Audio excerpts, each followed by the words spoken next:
Salud los servicios de odontología. Entonces, vamos a continuar hoy. Hoy vamos a ver tres, digamos, se llaman planes de beneficio, planes de servicios de salud y que incluyen parte de odontología.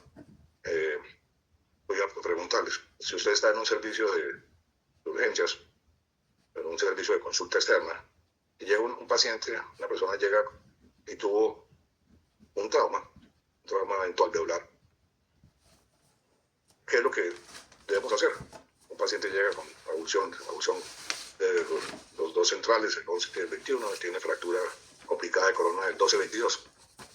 ¿Qué hacemos con ese paciente? ¿Qué es lo primero que debemos hacer? Pregunto.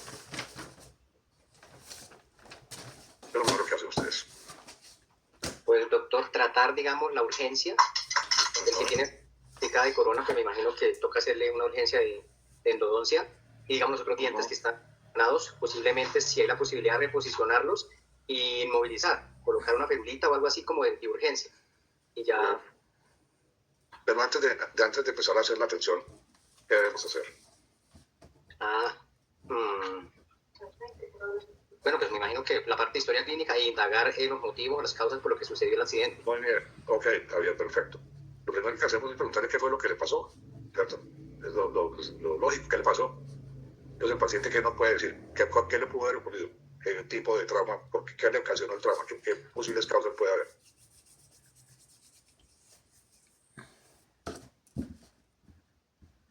¿Por qué ocurrió ese trauma? ¿Qué motivos podría decir? ¿Qué nos puede contestar el paciente? ¿Qué posibilidades hay? Que se cayó.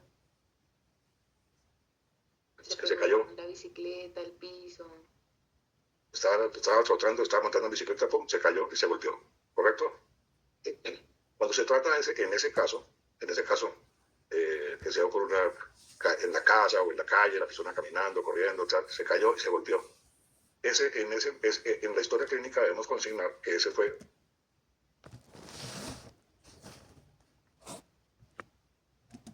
se llama de origen común, que son los que la persona frecuentemente tiene, origen común, y así se clasifica, ¿correcto?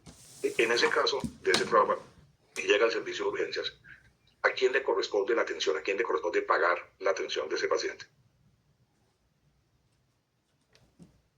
¿Quién se encarga de hacer el pago de la atención del paciente? La EPS. La EPS. ¿Y qué le cubre la EPS? ¿Qué le cubriría? La urgencia. ¿Cómo? ¿La urgencia? ¿Algo más sobre la urgencia? ¿La endodoncia se la cubriría? Pues inicialmente la urgencia, pero de acuerdo a lo que usted nos explicó, ¿qué días debería la EPS cubrirle eso, la corona? Muy bien. Perfecto, Javier. Entonces, la EPS se encarga, ¿y qué le va a cubrir? El plan de beneficios que vimos la vez pasada, que se llama Plan de Beneficio en Salud, con cargo a la UPC, y ya vimos los servicios que están incluidos ahí en ese paquete. Entonces, el paciente tendría derecho a que se le cubra eso por parte de la EPS, ¿correcto? Entonces, cuando es de origen común, o también se conoce de enfermedad general, la EPS es la que le corresponde la atención y le cubre el plan de beneficios que vimos, el listado que vimos hace 15 días, ¿correcto? ¿Qué otro origen puede tener ese trauma? ¿Qué nos puede relatar el paciente?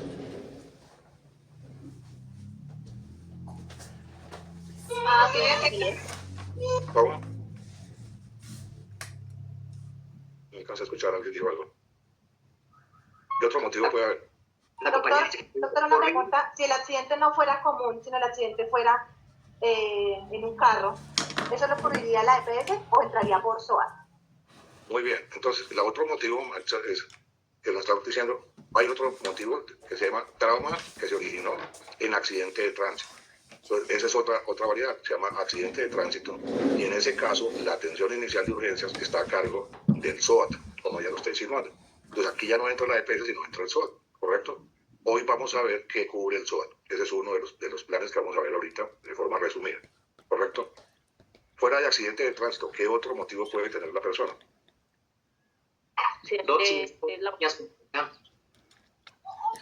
Dale, bueno, Valentina, bueno, ¿qué estás diciendo? Accidente laboral. Puede ser. Puede que el trauma fue en la fábrica donde está trabajando, ¿cierto? Con la máquina, con lo que está haciendo, pum, se golpeó y se enterró. Entonces, en ese caso, se llama trauma de origen laboral. De origen laboral. ¿Sí? Es un accidente de trabajo. Así se conoce. Y así se consigna en la historia clínica. Entonces, en la historia clínica hay 3 posibilidades que la norma nos dice que debemos colocar: origen común, accidente de tránsito o accidente de trabajo o accidente de origen laboral. Y en este caso, ¿quién se encargaría de la atención? ¿Qué entidad es la que se encargaría de la atención en ese último caso de accidente laboral? La ARL. Muy bien, la ARL, que es la administradora de riesgos laborales. Perfecto. Esos son los 3 posibilidades. Entonces, el de origen común lo cubre el plan de beneficio de salud con cargo a la UPC, que lo vimos la vez pasada. Hoy vamos a ver entonces accidentes laborales y vamos a ver accidentes de tránsito, ¿correcto? Y después al final, dependiendo del tiempo, vamos a ver otro plan de beneficio, ¿correcto? Entonces en este momento hay 51 personas, como les digo, voy a tomar lista aquí. Ellos me registran los que están asistiendo en este momento. Y, perdón,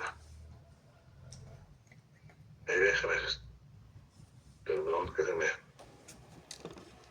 tenía otra presentación. A ver, de forma muy resumida, estas los origen laboral y accidente de tránsito. Entonces, la ley 100 estableció, digamos, en la ley 100 habló de 3 temas principales, o de 4, pero los 3 grandes son el tema de las pensiones, hizo una reforma de pensiones, hizo una reforma del sistema de salud, es lo que hemos estado viendo, pero también creó un sistema que se conoce como Sistema General de Riesgos Laborales. Digamos que ese es el tercer libro de la ley 100 y habla todo lo que tiene que ver con los riesgos laborales, que básicamente es también como si fuera un sistema de salud, pero directamente para los trabajadores, para cubrir dos procesos que pueden pasar en el trabajo. Uno es accidente laboral o accidente de trabajo, y el otro se llama enfermedad laboral, ¿cierto? O enfermedad que tiene que ver con enfermedad ocupacional. Pues mucha gente se enferma a raíz del trabajo. Pero hoy vamos a concentrarnos en lo que tiene que ver con el accidente laboral, ¿correcto? Entonces se crea ese sistema general de riesgos laborales y para eso se crearon, la ley 100 creó las ARLs, ¿ok? El objetivo digamos, al establecer las ARLs es que son entidades aseguradoras a las cuales las empresas se afilian para afiliar a sus trabajadores, para cubrir una póliza de seguro que cubre a los trabajadores en caso de que haya un accidente laboral o en caso de que lleguen a presentar una enfermedad laboral o enfermedad ocupacional. Entonces las ARLs son entidades aseguradoras que las empresas escogen libremente. En este caso no es el trabajador el que escoge la ARL, sino es la empresa que tiene la ARL. Por ejemplo, ustedes están afiliados a una ARL que Unicom tiene definido. En este caso, en este año, la ARL que escogió la universidad fue Sura. Entonces ustedes están afiliados a Sura. Ahora vamos a ver por qué. Y el objetivo de esa ARL, el sistema, es que las ARL deben trabajar mucho en promoción y prevención, buscando, como dice aquí la diapositiva, mejorar las condiciones de salud y de trabajo de los trabajadores, o sea, protegiéndolos para, digamos, frente a los riesgos que pueda derivar la actividad que está realizando. También el objetivo de la ARL es atender, ¿cierto? Hacer la prestación asistencial de salud, en caso de que el paciente lo requiere, lo mismo que las prestaciones económicas si hay incapacidades. Entonces, esos son, digamos, el objetivo que tienen el sistema y las ARL, que son las que administran Entonces, este es un sistema que está también orientado y dirigido por el Estado, pero las ARLs tienen a cargo la afiliación, ¿cierto?, de este sistema y la administración. Ellos recaudan un dinero que pagan las empresas por cada trabajador, ¿cierto? Y los empleadores pues deben afiliarse como tal, o las empresas deben afiliar de forma obligatoria. También desde hace algunos años los trabajadores independientes deben también afiliarse a una ARL, ¿cierto? Y la ARL pues es la empresa la que la selecciona voluntariamente, la empresa, no los trabajadores. Y por lo tanto, aparte de que está afiliada a la empresa y se envía los nombres de sus trabajadores, se hace el pago, los trabajadores tienen derecho pues a las prestaciones asistenciales, a las prestaciones de salud y a las prestaciones económicas que se deriven de ese accidente o esa enfermedad profesional. Entonces, el pago lo hace completamente el empleador. Ustedes de ARL no pagan, lo único es la que paga la cotización mensualmente para saber que ustedes estén afiliados. Entonces es totalmente el empleador. Mientras que habíamos visto que para la EPS, en el caso de los empleados, la empresa paga una parte y el trabajador paga otra parte. Entonces, todo trabajador que empiece a laborar en una empresa inmediatamente tiene que estar afiliado y desde el día siguiente a la afiliación ya está cubierto ese trabajador. Entonces, es un tema importante. ¿Quiénes deben estar afiliados? Entonces, desde el año 2012, pues hay una ley específica para esto, digamos que obliga a los trabajadores que son dependientes, o los que se llaman empleados, tanto del sector público como privado, tienen que estar afiliados. Lo mismo que las personas que trabajan en cooperativas deben estar afiliados. los jubilados y pensionados que vuelvan a trabajar, si es una persona pensionada pero vuelve a trabajar, inmediatamente tenga el contrato, también debe pagarlos o debe estar afiliado a ese régimen de riesgos laborales. Los estudiantes, digamos, desde hace algunos años, la ley obliga a que los estudiantes que estén haciendo algún tipo de práctica, ¿cierto?, que estén realizando, que estén en el sector real, pues, digamos, no son empleados ni son trabajadores, pero se les reconoce porque están desempeñando esa labor de que pueden tener riesgos de un accidente, etcétera. Entonces es obligatorio afiliarlos. Y lo mismo que los trabajadores independientes del año 2013, todos los que son independientes, para poder cobrar, digamos, por prestación de servicios, tienen que demostrar que están haciendo un pago a la ARL. Entonces esa es la obligatoriedad que tiene este sistema. ¿Cuánto se paga? Se paga dependiendo del riesgo que tenga la ocupación, que tenga el trabajo. Todas las ocupaciones que hay en este país están en un listado y en ese listado aparece la clasificación de acuerdo al riesgo. Entonces, siendo el clase 1 un riesgo mínimo, entonces ahí, por ejemplo, una secretaria, una secretaria en una oficina, pues tiene un riesgo muy bajo de tener un accidente laboral, comparado con una persona que trabaja, por ejemplo, en alturas, un obrero en construcción en un piso 20, pues tiene un riesgo máximo de que puede tener un accidente y podría ser grave. O lo mismo que las personas que trabajan en las minas, o que trabajan en campos de petróleo, etcétera, donde manejan maquinaria, donde están bajo tierra, etcétera, pues el riesgo de enfermarse, o sea, de tener una enfermedad laboral, o el riesgo de accidentarse, pues es muy alto. Entonces ese sería un riesgo máximo. Y el pago, pues varía de acuerdo al riesgo. Por ejemplo, fíjense ustedes que el riesgo 1, que paga la empresa por un trabajador, por una secretaria, es apenas el 0.522% de su sueldo. Pues si pusiéramos un ejemplo, digamos una señora que se gane $1.000.000, digamos, trabajará medio tiempo, por ejemplo, $1.000.000, entonces lo que habría que pagar por ella son $5.000 mensuales, 5.220 pesos mensuales. Pero si es un trabajador de una construcción, por él habría que pagar, si se gana $1.000.000, 69.600 pesos. Entonces esa es la cotización o el pago que hacen las empresas de acuerdo a sus trabajadores. Normalmente los odontólogos a nivel del consultorio odontológico están en la categoría clase 2, o sea que es un riesgo bajo, pero de todos modos tienen un poquito más de riesgo frente a otras ocupaciones que tienen menor riesgo. Entonces, en este caso, un odontólogo pagaría 10.000 pesos si está cotizando sobre $1.000.000, o si son 2 millones pagaría 20, etc. Entonces, ese es mensualmente. Entonces, ese es cómo se financia el sistema. Entonces, ¿a qué tiene derecho las personas? Entonces, aquí lo dice claramente, cuando un trabajador sufre un accidente en el trabajo o se le diagnostica una enfermedad laboral, tiene derecho a una cobertura por parte de la ARL del 100% de las prestaciones económicas y asistenciales. ¿Qué quiere decir el 100%? Si una persona, digamos, sufre un accidente laboral, tendría derecho a toda la atención, o sea, el 100% de lo que requiera, todo lo que requiera la persona sin límites. O sea, hasta que, digamos, incluyendo la rehabilitación completa, las terapias, etcétera, que requiera la persona para volver a tener, digamos, su funcionalidad y su salud. Entonces, no tiene límites, sino que es el plan más completo, le cubriría todo. Si un trabajador tiene audición completa de los dos centrales y le perdieron, no me cortaron los dientes, y fractura completa complicada de corona en los laterales, tendría derecho a que le hicieran las endodoncias en los laterales, de que le hicieran sus núcleos o retenedores intrarradiculares y las coronas de los laterales, pero si se considera que la mejor solución para él, en los dos centrales que perdió, colocar implante y corona, estaría cubierto. O sea, no tiene límites, sino el 100%, digamos, de la prestación asistencial. Ese es el plan más completo, pero también en las prestaciones económicas del 100%. Voy a darles un ejemplo. Si el trabajador se gana 10 millones de pesos y va a estar incapacitado por el accidente laboral por un mes, entonces la ARL le va a pagar los 10 millones de pesos. Digamos, es el 100% del cubrimiento de la prestación económica en lo que tiene que ver con la incapacidad laboral. Mientras que la EPS, ¿saben ustedes cuánto paga la EPS por la incapacidad de una persona que se enferma? Si la persona se enferma y dura un mes incapacitado, ¿cuánto le cubriría la EPS a esa persona que se gana 10 millones de pesos? ¿Saben ustedes?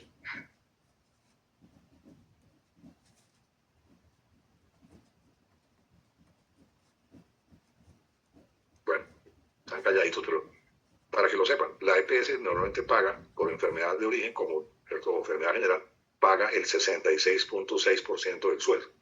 ¿Qué quiere decir? Si la persona se gana 10 millones de pesos, no va a recibir 10 millones de pesos por parte de la EPS, sino que la EPS le va a pagar 66.6, o sea, 6.666.000 pesos, y no los 10 millones de pesos. Se cubren esas 2/3 partes en la incapacidad. O sea, el trabajador deja percibir una tercera parte, o sea, un 33.33%. Mientras que en este caso la ARL sí, por el accidente laboral, cubre el 100%. Ese es un tema importante que ustedes conozcan.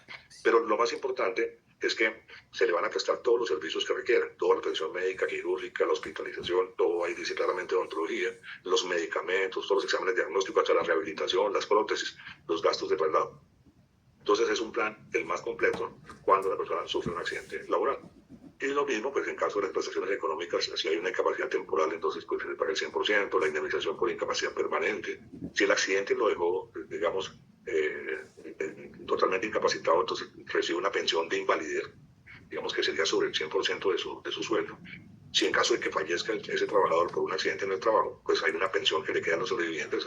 Si es casado, si tiene esposa, cónyuge, permanente, tendría una pensión a cargo de la ARL, lo mismo que tiene un auxilio funerario. Entonces es un plan muy completo que cubre las ARL. Y por eso, pues la idea es que la gente esté afiliada.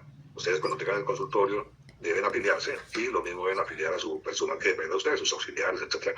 Es muy importante porque lo primero que hay que hacer cuando un paciente llega al consultorio o llega a la clínica o a un servicio de urgencias y manifiesta que el trauma lo tuvo en la empresa, ¿cierto? Con la maquinaria o haciendo su labor que tiene que hacer, inmediatamente se diagnostica, se debe diagnosticar, se coloca en la historia que este es un accidente de origen laboral.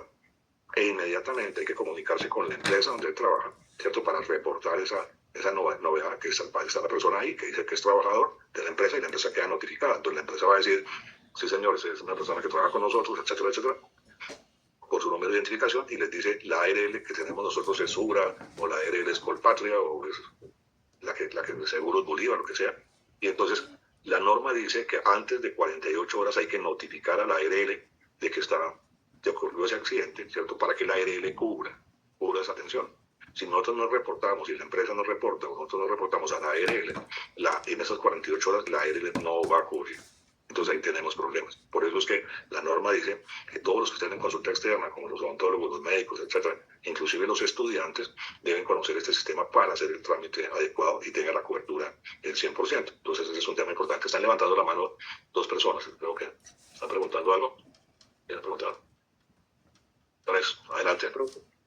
Te quería preguntar, doctor, o sea, digamos, si uno está afiliado por la EPS y está afiliado por la ARL, en caso así de un accidente de riesgo, o sea, usted va a recibir la parte que la ARL debe pagarle, que es el 100%, cubrirle todos los gastos y todo, y la incapacidad.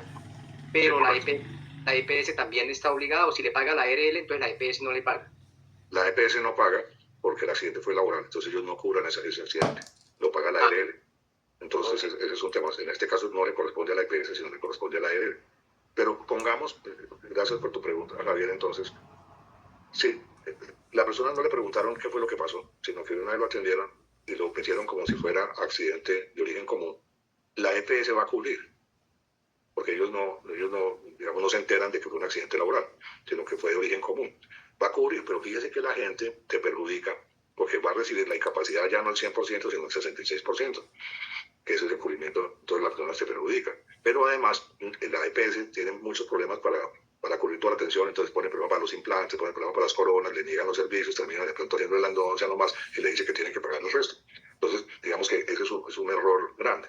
Les voy a contar, por ejemplo, ahorita en la universidad, en otra universidad que estoy, tenemos una cooperativa donde le ayudamos a las personas que han tenido incapacidad de origen común. Cuando tienen una incapacidad muy grande, pues dejan de percibir gran parte de su sueldo. Se me oiga. Entonces tenemos un fondo de solidaridad que, digamos, entre nosotros mismos, los ahorros que tenemos, le ayudamos a esas personas. Yo hago parte de ese comité que asigna eso.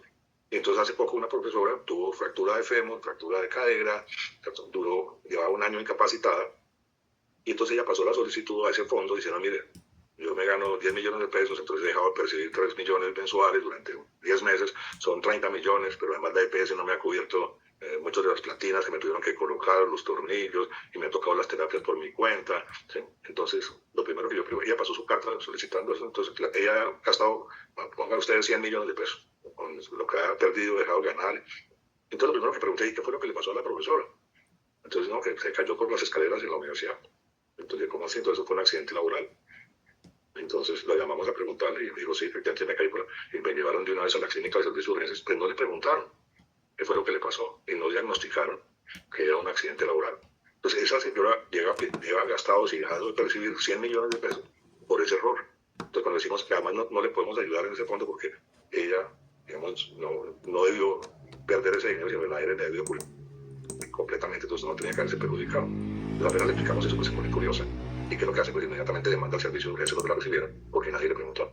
Y demanda pues al residente que la recibió, al médico de urgencia y a la institución, porque cometió ese error y ella se ha perjudicado por más de 100 millones de pesos para daños y servicios, porque va a poner una demanda muy grande. Entonces, fíjense la importancia, por eso la norma obliga a que todos los odontólogos tengan esta capacitación para saber distinguir, porque son rutas distintas y son cubrimientos distintos. Entonces, fíjense la importancia de esa anamnesis, de preguntar y activar la ruta inmediatamente de que la ARL cubra. O sea, si yo no hago eso, no notifico, pues la EPS lo va a cubrir y se va a notificar como el código de origen. Pero ojo a eso. Lo mismo pasa con las enfermedades laborales. Una persona que está trabajando en la mina, que siempre tiene tos, etcétera, entonces se va para su EPS y ahí la tienen, ¿cierto? O tiene una persona gastritis, etcétera. Entonces lo formulan hasta que de pronto empiezan a sospechar que esto puede ser de origen laboral. Y si es de origen laboral, ya la EPS no lo atiende más, sino tiene que cubrir la ARL.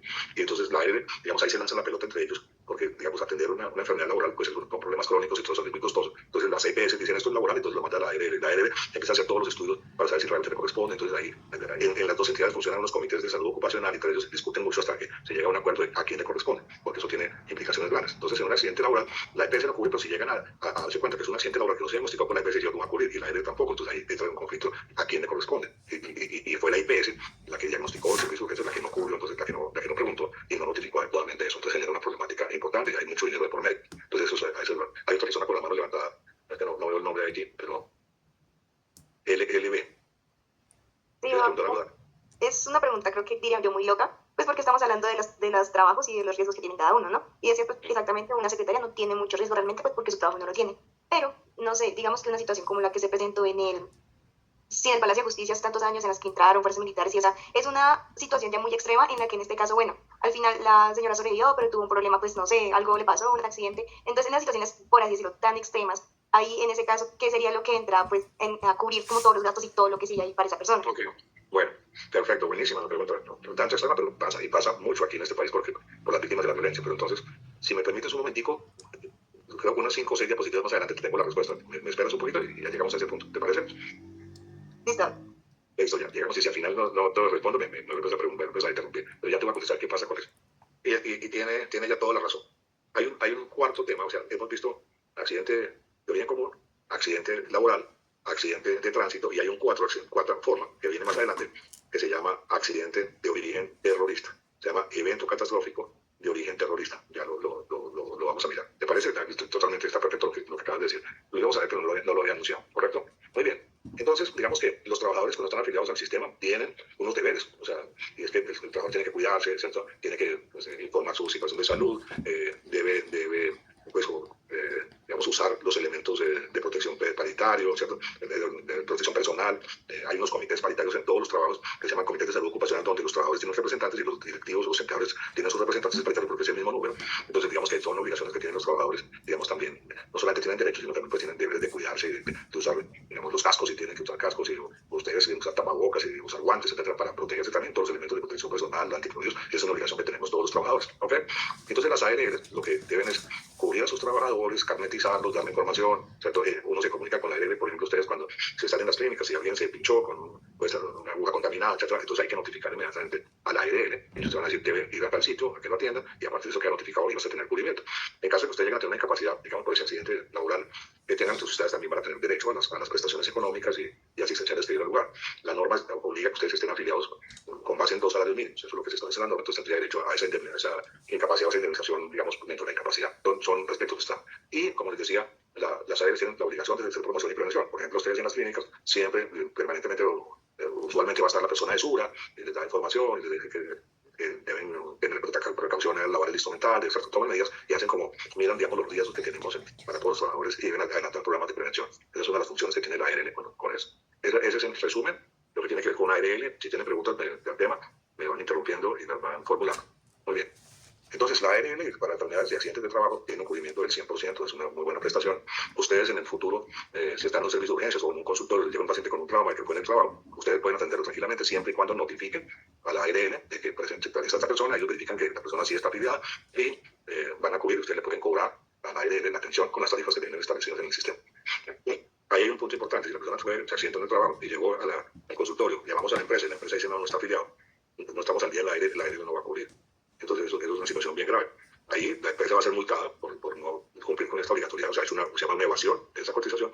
Entonces, y es la empresa a la que le corresponde asumir todo el costo y el gasto que tenga la persona, tanto en su capacidad como en la atención que requiere el paciente. Entonces, la empresa tiene que ser responsable. Por eso, ustedes afilien siempre personal, porque si no, pueden ser multados y les toca, en el caso que presenten una incapacidad o una muerte, pues es gravísimo. O sea, la empresa se quiebra, pues, finalmente, para poder cubrir todas estas cosas.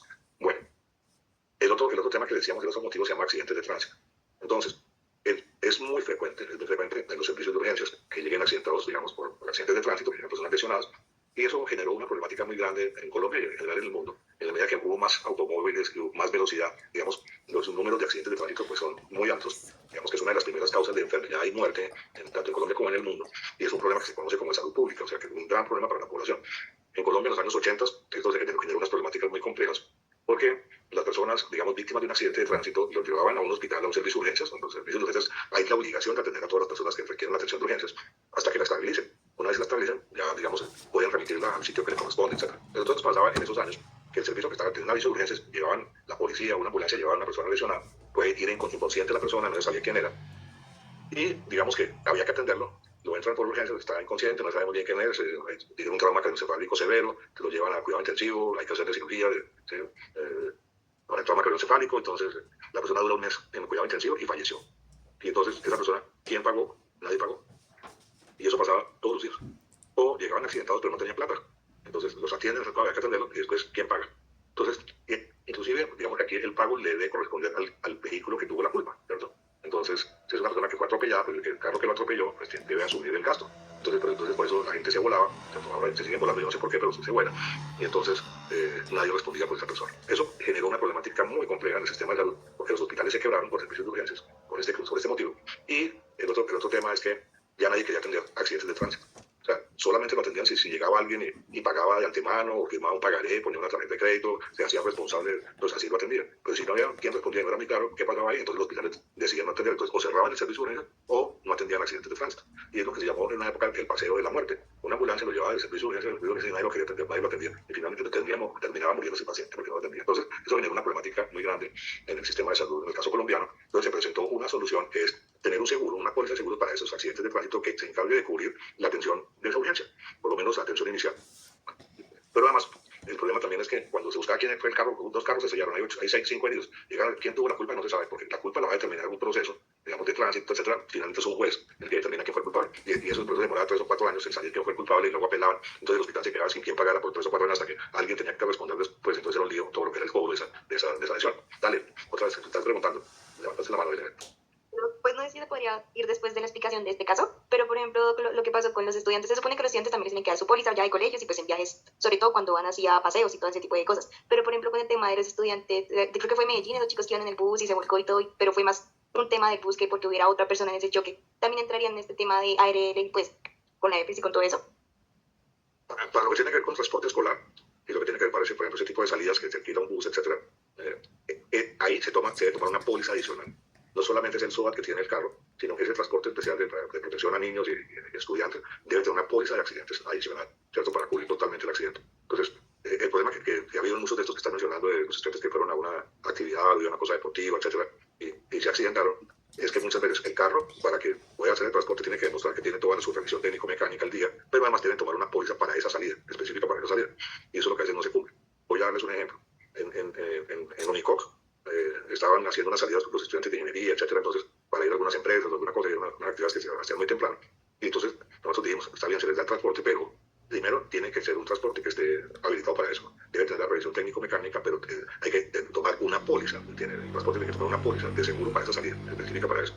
Y la empresa, en este caso Unicoc, tenía que ser responsable cuando llegaba a recoger a los estudiantes, tenemos que ver una persona que supiera el tema, que revise que el carro está bien, ¿cierto? Que revise que tiene la revisión técnico-mecánica, que esté la póliza vigente, etcétera, que el conductor tenga el pase, que además esté en sano juicio, o sea, que esté todo controlado. Y esa es una responsabilidad que tienen las instituciones. Por eso es que ahí a los códigos le echan la culpa, es que mire, contrataron a una empresa, y dicen, no, yo contraté una empresa, el tema es de la empresa. No, hay corresponsabilidad ahí, ¿cierto? Los dos, yo tengo que verificar con la empresa que ellos están cumpliendo y la empresa que presta el servicio tiene que cumplir también. Entonces, digamos, hay un tema ahí que se vuelve un tema legal complicado. Pero lo que quiero decirte es que, digamos, ahí estarían cubiertos con esas dos pólizas. Una de accidentes que se toma como una aseguradora, como póliza de accidente, y otra que tiene, digamos, el SOAT, o sea, estarían doblemente cubiertos. Pero para el caso de ustedes, por ejemplo, si ustedes se suben a Transmilenio, se accidenta el Transmilenio y hay 8 heridos, la póliza SOAT que tiene Transmilenio va a cubrir la atención inicial de urgencia de los 8 heridos. O si son 20, 20, o si son 30, 30. Todos los accidentados, digamos, están cubiertos por la póliza del accidente y fue que se estrelló con solo el carro contra un poste, contra la estación. No necesariamente tiene que haber otro carro. Por eso entonces queda cubierto y está cubierto por esa póliza SOAT de todas las personas y ya vamos a mirar qué es lo que ocurre. Entonces, en Colombia se estableció por ley, estableció este seguro, ¿cierto?, que está encaminado a cubrir todo lo que tiene que ver con la atención de las personas, no para arreglar los carros, las latas, los daños del carro, no. Está hecho exclusivamente para la atención de las personas. Entonces, se creó ese para precisamente garantizarle a los hospitales y a los servicios de salud que alguien va a pagar la atención de las personas accidentadas, pero también garantizar a las personas accidentadas de que van a ser atendidas, o solamente por estar cubiertos por esa póliza y ya tienen derecho a la atención. Entonces, eso resolvió en gran parte, digamos, esa problemática que no había quien cubriera. Entonces, y este es un servicio que se creó por ley en 1986, antes de la ley 100, que es del 93, ya existía esta póliza SOAT y ya ha permanecido, digamos, durante todo este tiempo. Ahorita se está revisando, se está discutiendo mucho sobre el SOAT, pero sigue vigente. Y digamos que hay una serie de normas ahí después, que esto no se lo deben saber ni nada, solamente que sepan que está reglamentado y está normatizado, digamos, todo lo que tiene que ver con la cobertura de esas pólizas. Entonces, digamos que eso nació desde 1986 y obliga a que todo propietario de un vehículo que transite por el país debe tener una póliza vigente, digamos, permanentemente. Si no, va a ser multado, así no se haya accidentado. Entonces, el SOAT que se cubre tiene un cubrimiento normalmente anual, se vende, digamos, la persona lo renueva cada año y que debe comprarlo directamente la persona responsable, el propietario del vehículo. Y para hacer cualquier transacción que tenga el vehículo, si va a venderlo, se hacer un traspaso, pues debe tener el SOAT vigente, etc. Entonces, es un requisito en Colombia de obligatorio cumplimiento y si no, pues va a ser sancionado. Entonces, ¿qué coberturas ofrece el SOAT? Como les dije, está hecho para lo que tiene que ver con la atención inicial de urgencias. O sea, no va a cubrir todo lo que pasó en el accidente, sino lo que se enfocó fue que la persona sea atendida cuando llegue al servicio de urgencias o a la consulta externa donde llegue, donde ha sido trasladado. Entonces, ¿qué cubre el SOAT? Lo que cubre es el gasto de transporte y todo lo que tiene que ver con la movilización de las víctimas está cubierto. Y cubre hasta ese valor que se llama 10 salarios mínimos legales diarios vigentes. Ahorita hacemos la cuenta cuánto es eso. O sea que, digamos que el SOAT tiene un buen cubrimiento para lo que tiene que ver con la ambulancia. Inclusive, ahorita hay toda una problemática, es una de las discusiones grandes que hay ahorita con el SOAT, es que hay todo un negocio alrededor del transporte de pacientes, y es que se ve un accidente de tránsito y inmediatamente pueden llegar 3 o 4 ambulancias cuando es accidente de tránsito. Llegan rapidísimo, ¿por qué? Porque es un buen negocio, o sea, lo pagan bien, y después se lo pelean. Bueno, ahí la televisión se da que se agarraron los de 2 ambulancias por perdiéndose al paciente y lo mandan para un lado para el otro, porque quieren llevárselo porque van a cobrar esa parte. Pero además también hay toda una otra problemática detrás de eso, es que la ambulancia, muchas de las entidades hospitalarias, etcétera, le han dicho a las ambulancias, si usted nos trae el paciente aquí, a nuestro hospital, pues le dan una propina al conductor que llevó o a la gente que está en la ambulancia. Entonces, porque hay muchos hospitales que les interesa atender el SOAT y están dedicados a servicios de urgencias porque, digamos, tiene un buen cubrimiento, tiene un buen pago, y entonces ahí también es un paseo también de la muerte porque la persona se accidenta en la zona norte de la ciudad y lo recoge en la ambulancia y decide llevarlo al hospital por allá por Kennedy y no lo deja ahí en el Simón Bolívar, que es el más cercano, porque es que ahí en el otro le dan plata, ¿cierto? Entonces, hay todo un problema. Y también hay otro problema que pasa con el SOAT por este cubrimiento, es que muchos accidentes que tienen la persona que no son de tránsito, mucha gente que llega con trauma al servicio de urgencias y los hospitales lo meten como si fuera SOAT para tener este pago adicional, digamos, que tiene el cubrimiento del SOAT. Entonces, digamos que hay una corrupción importante entre el manejo del SOAT y los aseguradores se están quejando mucho, digamos, los que piden el SOAT, que son empresas aseguradoras, tienen que estar vigilando y haciendo auditorías y están mirando con peritos si realmente hubo el accidente de tránsito o no, porque están pagando muchas cosas que no son accidentes de tránsito. Entonces, ese es un tema complicado.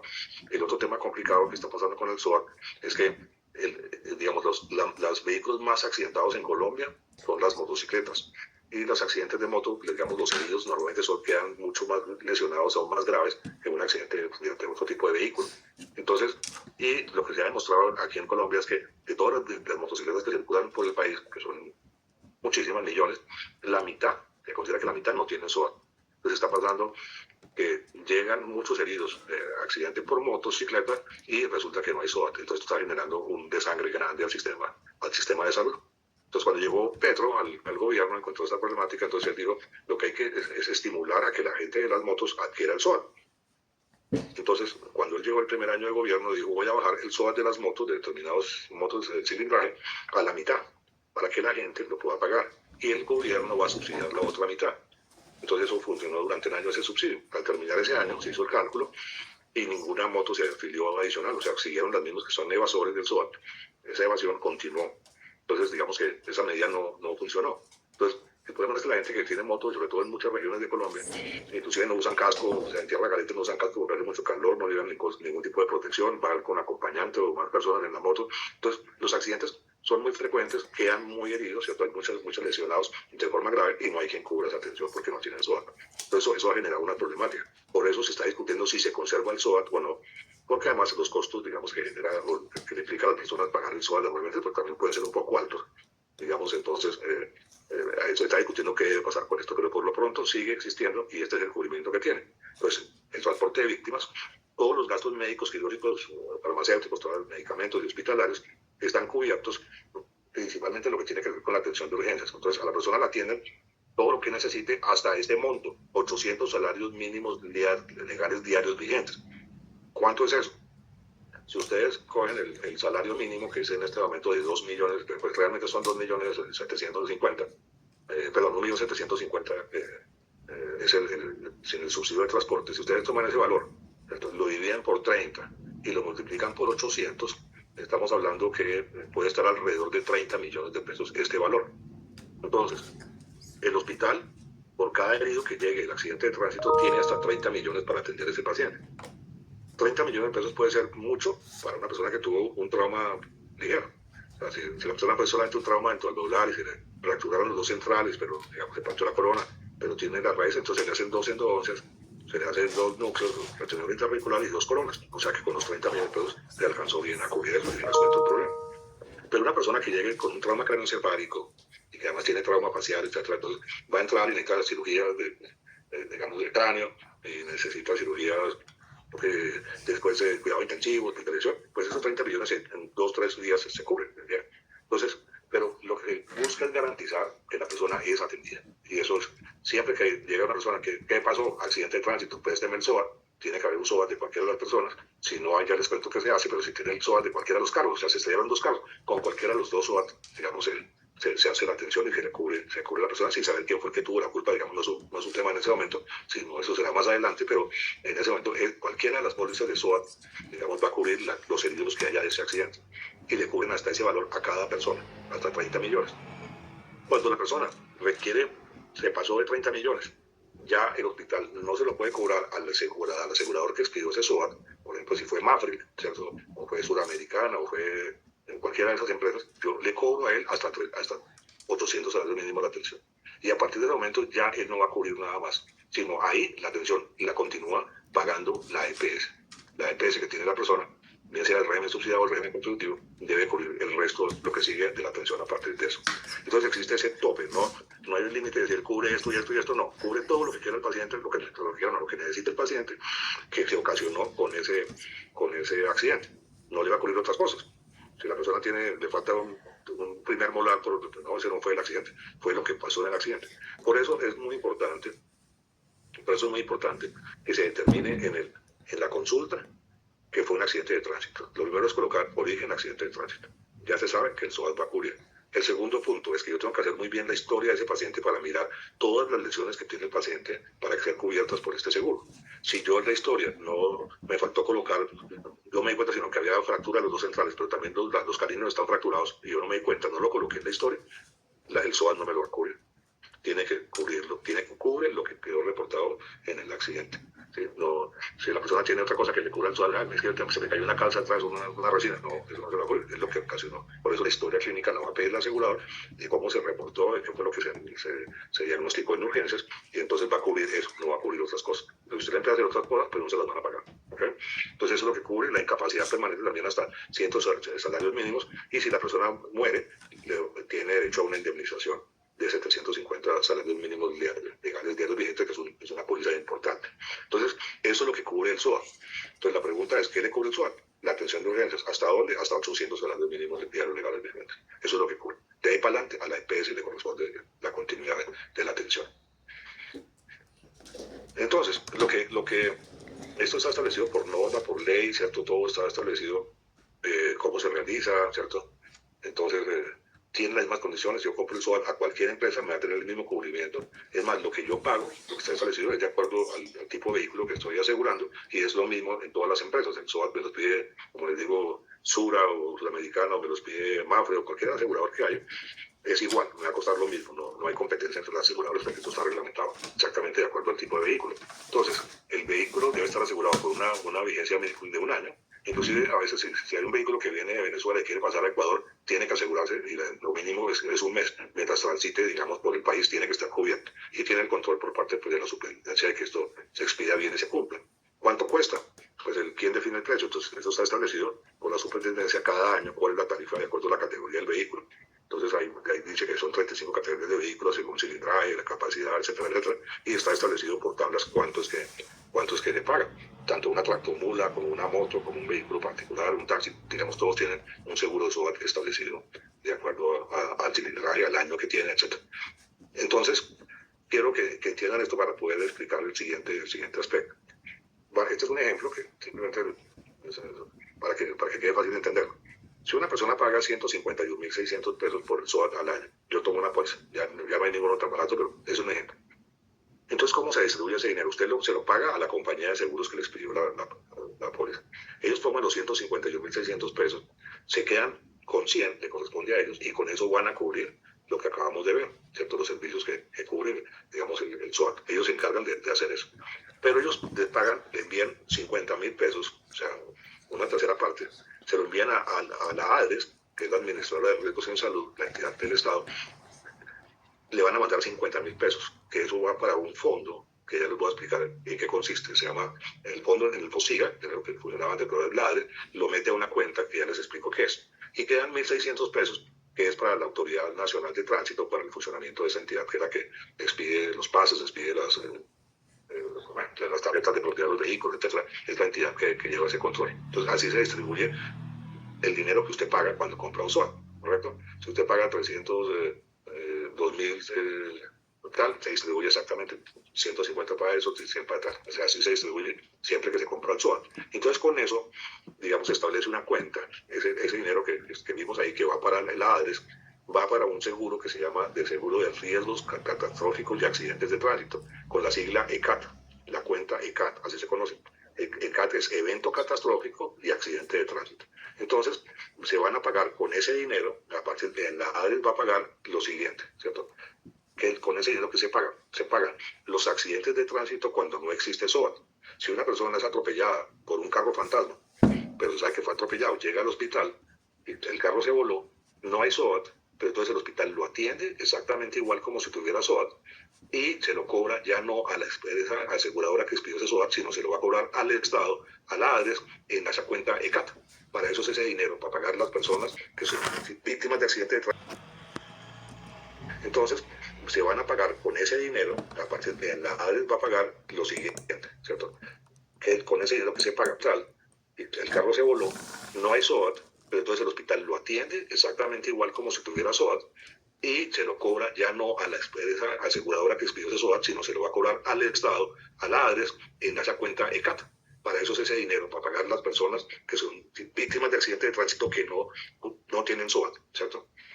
Sí, o porque fueron carros fantasmas o porque no tenían SOAT. Entonces el hospital tiene la seguridad de que se lo va a pagar esa cuenta con lo que se llaman las tarifas SOAT, como si fuera la aseguradora, así como le cobra a Mafre. En este caso ya Mafre no pidió la póliza, sino que no tenía póliza, entonces lo paga el Estado con la cuenta ADRES, con ese dinero que tiene ese fondo.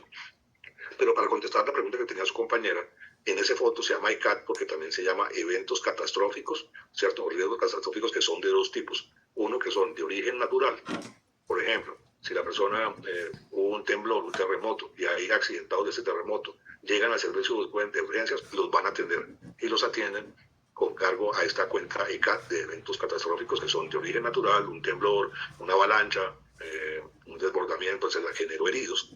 No está hecho para el arreglo de la casa de los vidrios que se rompieron, no, sino para las personas lesionadas. Y también el otro evento catastrófico era el que preguntaba su compañera, que se llaman eventos de tipo terrorista. Si estalló una bomba y haya heridos por la bomba, si llegan al hospital, la atención la paga el Estado a través de esta cuenta de ADRES, que se conoce como cuenta ECAT. Entonces ahí van a cubrir esos eventos terroristas.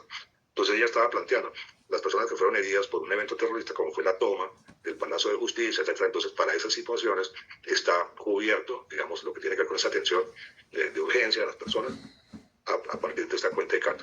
Y después, ya las secuelas que tiene la persona, etcétera, lo va a estar cubierto por la EPS. Digamos que este es para garantizar la atención inicial de urgencias de esas personas. Entonces, si estalló una bomba, con toda tranquilidad pueden llevar a esos heridos al servicio de urgencias, los atienden y se le va a cobrar a esta cuenta. que es el dinero que hay para estos eventos terroristas, hasta llegar a ese tope que está establecido. A partir de eso, le corresponde a la EPS la atención de las personas. ¿Correcto? No sé si te contesté la pregunta con...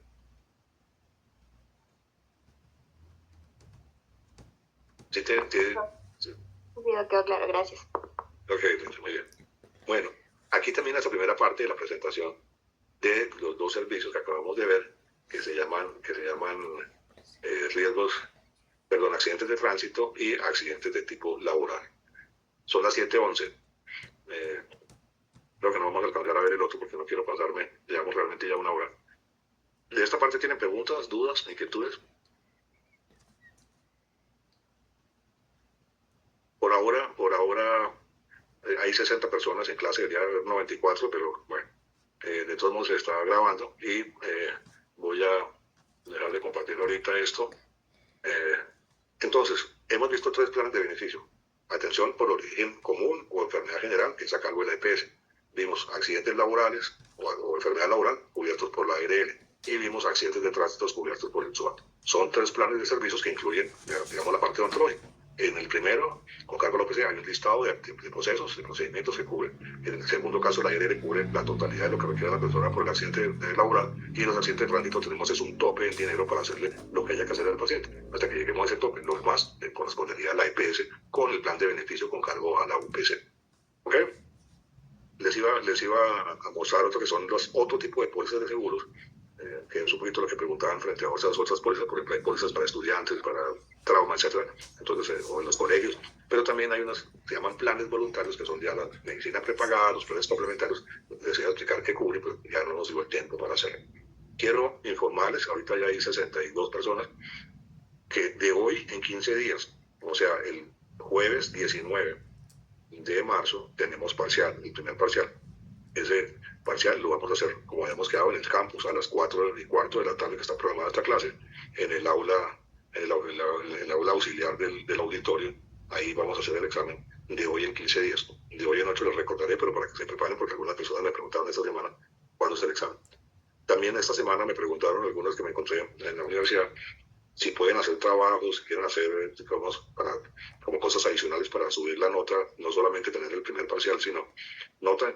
Yo les había dicho que estas participaciones, por ejemplo, he visto que hay 3 o 4 o 5 que siempre participan, entonces esas personas van a tener unos puntos adicionales y por cada participación. Pero los que quieran hacer un trabajo, entonces les voy a explicar. La condición es la siguiente: yo no quiero que me hagan un trabajo de repetir lo que dijimos en la clase, ni de bajar por internet o por inteligencia artificial y copiar algo de lo que hemos visto.